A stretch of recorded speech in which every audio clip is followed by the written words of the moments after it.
In the early morning of January 1st, 1972, Donna Jean Godchaux stepped on stage with the Grateful Dead for the very first time.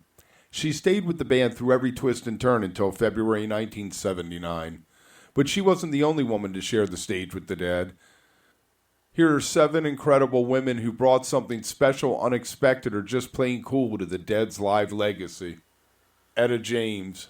Let's start with the Queen of Soul. Etta joined the Dead for 2 New Year's Eve shows at the end of 1982. Her voice, rough, raw, and perfect for the Dead's looser, funkier side.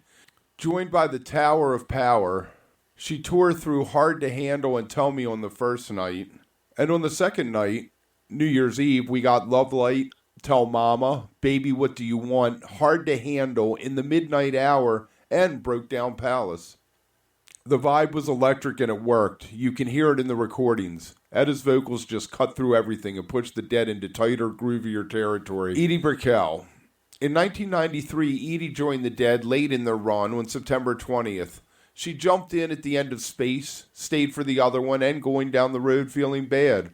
Her vocals brought a folksy sweetness, but there was also this spacey looseness that really fit the 93 sound.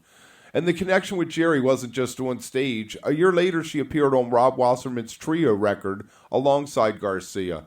Those tracks, recorded casually at Club Front in Jerry's home studio, show the same vibe as that night in 93. Loose, intimate, and quietly magical. Suzanne Vega. On September 24th, 1988, at the Rainforest benefit at Madison Square Garden, Suzanne joined the Dead on stage. And instead of her just guesting on their songs, they actually played hers. The Dead learned and performed Neighborhood Girls and Robin Hitchcock's Chinese Bones, a favorite of Suzanne's. Jerry was a fan of hers, and this was the rare moment where the band adapted to the guests, not the other way around. Grace Slick joined the Grateful Dead on October 9th, 1972 at the Winterland Ballroom in San Francisco. She showed up between sets and came out when the band started their second set, clearly inebriated, to do a weird spoken word piece labeled God Is Gonna Understand over a blues jam before Bill Graham escorted her off stage. It's strange, unpolished, and very much of the moment. Janis Joplin. The blues rock queen herself shared the stage with the Dead twice, June 7th, 1969 and July 16th, 1970. Both times she joined Pigpen for a massive version of Love Light. If you've heard them, you know, it's raw, raucous, and absolutely electric. Janice and Pigpen weren't just singing, they were shouting through the cosmos. It was messy in the best way and a perfect fit for those primal Dead years. Maria Muldaur, best known for Midnight at the Oasis, sang with the Dead on New Year's Eve 1983. They did Big Boss Man, Iko Iko, In the Midnight Hour, and A Sweet Goodnight Irene. But Maria wasn't a stranger. She was part of the Jerry Garcia band in the 70s, so this wasn't a random guest spot. She was part of the extended Dead family, and that New Year's Eve sit-in had the warm, celebratory vibe of an old friend dropping in.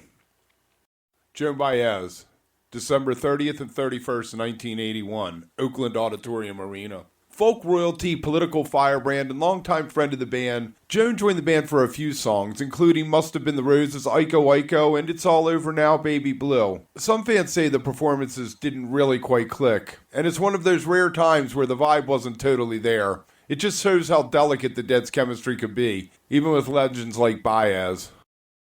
So there you have it. The Dead were mostly a guy gang, but they made space now and then for powerful women to step up and shape the sound. Some performances were legendary, some were chaotic, and some were just beautiful one-offs, but each one added something to the story. If you like what you heard, like and subscribe, think about becoming a member, and we'll talk to you soon. Fascinating, absolutely fascinating.